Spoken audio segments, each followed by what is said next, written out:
ఢిల్లీలో కాల్పుల కలకలం ఏదైతే పంజాబులో ప్రారంభమయ్యి ప్రపంచవ్యాప్తంగా విస్తరించినటువంటి ఖలిస్తానీ తీవ్రవాదుల వ్యవహారం ఉంది కదా. ఖలిస్తానీ తీవ్రవాదులకి తర్వాత అదే ఖలిస్తానీని సమర్థించుకునే బిష్నోయ్ గ్యాంగ్కి గొడవ ఉంది. బిష్నోయ్ గ్యాంగ్ జీవహింసను అంగీకరించదు. సల్మాన్ ఖాన్కి సంబంధించినటువంటి దగ్గర నుంచి అనేకం చూసాం.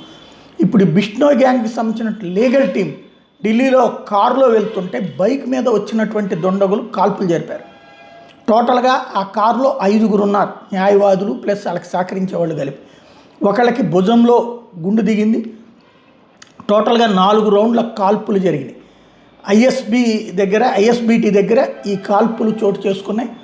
ఈ బిష్నోయ్ గ్యాంగ్కి సపోర్ట్ చేసే లీగల్ టీం మీదన జరిగిన కాల్పులు. అంటే బిష్నోయ్ గ్యాంగ్కి ప్రత్యర్థులైనటువంటి మాఫియా శక్తులు, ఇవన్నీ బిష్నోయ్ గ్యాంగ్ ఒక మాఫియా శక్తి, వాళ్ళ ప్రత్యర్థులు ఒక మాఫియా శక్తి, వాళ్ళిద్దరి మధ్యన జరిగినటువంటి ఘటన అన్నమాట ఇది.